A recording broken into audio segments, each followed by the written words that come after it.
Good morning, welcome to Buckles and Bronx. Today I'm going to be showing you guys how to rebuild the hub on a 2002 Dodge Ram 3500 axle. It's going to be a Dana 80 on this one. Depending on what truck you got, could be different axle. Today you're going to see us pull the axle shaft, replace the caliper, replace bearings and races, pretty exciting. And also replace a dust shield, which is, depending on your experience, could be difficult, but I'm going to show you how not difficult it is. It just looks like it. So stick with me. On the next part, you'll see the tools that you will need, and we're going to get started tearing it apart. All right, so the tools that you're going to need to start off, you're going to need to pull your axle shaft, which is going to be a 9/16 1/2 inch. Only reason that would change is if your bolts don't look like this style, more than likely you're going to have the exact same bolts unless someone's replaced them. Up here, to pull your caliper, you're going to need a 10 millimeter. It could be a 13, but more than likely it's going to be a 10. And also for back here, you will need a 13/16 for your caliper bracket. Once you get your caliper pulled and once you get your axle shaft pulled, then there will be a nut in there I'll show you guys, and you're going to remove that and it should all come apart as an assembly. And after that I'll show you guys how to tear it apart, put your races and bearings in it, and get back to installing it. Quick as well, I want to let you guys know I'm going to be using a Milwaukee 3/8 ratchet, a Milwaukee 1/2 inch impact, got my persuader. We also got our Mac Tool 3/8 ratchet and some long needle nose. This is going to be nice for installing our parts kit for our parking brake shoes. Before I jumped ahead too far, I wanted to make sure you guys knew about this little piece here. It just pulls right out, but basically it keeps your axle nut from backing off and your hub falling off, which is very, very good. Alright, so like I said, as soon as you get your caliper bracket off and your caliper off, which just bolts right, oh there you go, bolts right up to there. Yes, there's dirt on the bearing because I pulled it out without showing you guys, but all I do is wiggle that, it's going to come right off, then you can pull it right out and chuck it right over there just like that. Now that's just going to pull right off, and let me get this pulled off and I'll show you guys what's behind it. Alright, so clearly you can see we've had a leaky seal. So what we're going to do next is, behind here, you're going to see there's going to be 4 of these. See those two? But to get enough room, I'm going to have to take off these U-bolts, which on mine, these are aftermarket U-bolts because I beefed up my springs. But it's going to be a 7/8 1/2 inch. I'm going to zip those off, loosen up the leaf spring U-bolts, and then I'm going to get all these broke loose before I get back on here and show you guys how to pop this off. But to pop this off, you're just going to need a chisel like this and a hammer and get it off there. Then once we get it off, we're going to clean up the hub and clean up that and get our new parts on. I'll be back.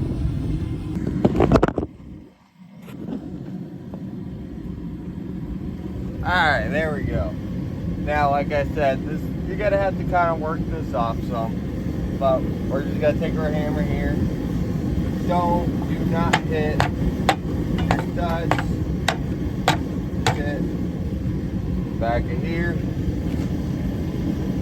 You can also hit your ears into the caliper bracket hooks up too.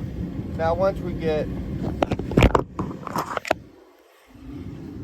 a little bit of a crack going, let's see if I can't set you guys up somewhere here. Watch this.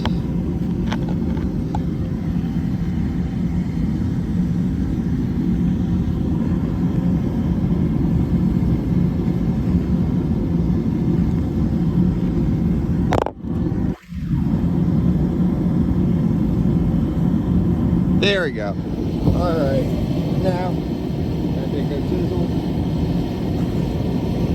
Gotta kind of get it right there. Without hitting our fingers.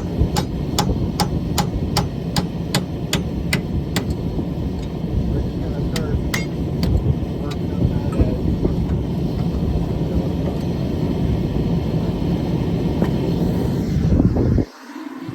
Now we're gonna clean up our axle. We're gonna tear off all the junk off there. We're gonna pull out our races, which is these, which your bearing rides in. Now the only reason I put new races in my hubs is if I have not done them before, I'm unsure of the mileage and I'm unsure of the brand.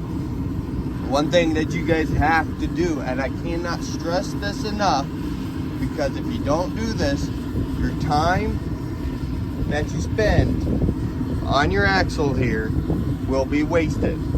Is keep the brand of your races and the brand of your bearings the same.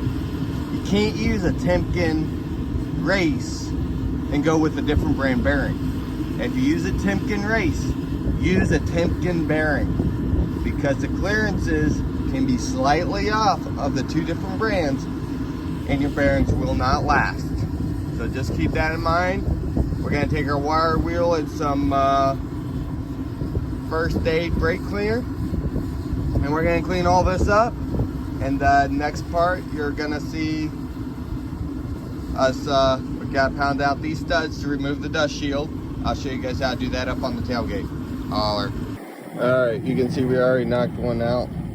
Now I have put the nuts back on so that you can knock these out, and this is the easiest way you can do it. And the whole point of my videos is to show you don't need all these fancy tools. You just need your basic tools. So what I got underneath here is just one of the old races. It just supports the top of it so we can beat it out. See, 2 hits like that, it's out. And then we left the nuts on it so that if you do kind of screw up the threads, no big deal. That nut's gonna fix it when you pull it right back off. Once you do all that, you're gonna use your chisel, knock this dust shield off right here. We got our new dust shield right here. I'll show you guys how all that goes back together. And we also have brand new parking brake cables. That'll be another video, but I will be showing you guys how to install those as well. So to get out these bolts, all you're gonna need is a small extension, a 15, zap those off. That'll remove your rotor. And then we'll pop our seal out, bearing out, and then I'll show you guys how I like to pop the races out. Alright, so all we're gonna use is just a little flathead chisel like this. What we're gonna do is stick it in here. We're gonna find the lip of that race. We're gonna take our hammer. Can't do it with holding the camera too. But we're just gonna go around the edge like that.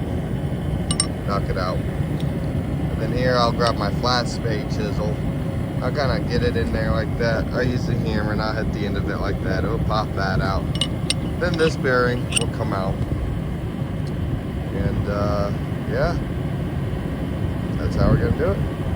Alrighty, so now we got our dust shield on and we got it in here. Just gonna slip right back in there.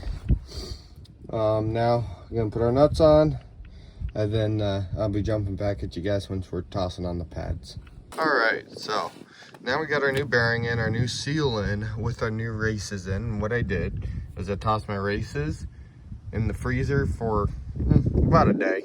Did it a day before I planned on doing it. Toss this in at about 150 degrees for an hour. And don't have to do it that way. Everything just kind of goes together super easy when you do it that way though. And then I make sure when you put your bearing in that you make sure it's all packed nice and full of grease. I like to put some in the center there. And then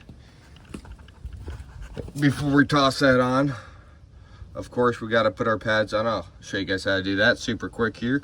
But I'm also going to coat the axle shaft here with grease as well. So there will be absolutely no way that our bearings will ever get too hot. Alright, so these are like the easiest parking brakes to ever do. You're gonna want to put that blue spring on first. You're gonna have two teeth right here. One's gonna grab onto your parking hook, whatever you want to call it. When your cable pulls on it, that's what that mechanism does. Your bottom tooth needs to go on that. Your top tooth is gonna go up here. Make sure you get plenty of grease in your adjuster, and then your spring goes on very last right there. There, you can get special tools to do it. I hate special tools for putting those on. I use a long pair of needle nose pliers right here, and then that's going to be the other way. So you're going to push down with your finger on the back side of there, so you don't push that back through. Once you compress this clip enough, you're going to close the needle nose and just turn it. It's that easy. It takes 30 seconds to toss new pads on and your springs. Now we're going to coat this with grease, throw our hub on, and I'll holler back at you guys. I am tossing new studs in here as well. Forgot to show you guys how I knock them out, but I just beat them out from the other side. It's that simple. And to put them in, you don't have to press them in like a lot of people say you do. You just gently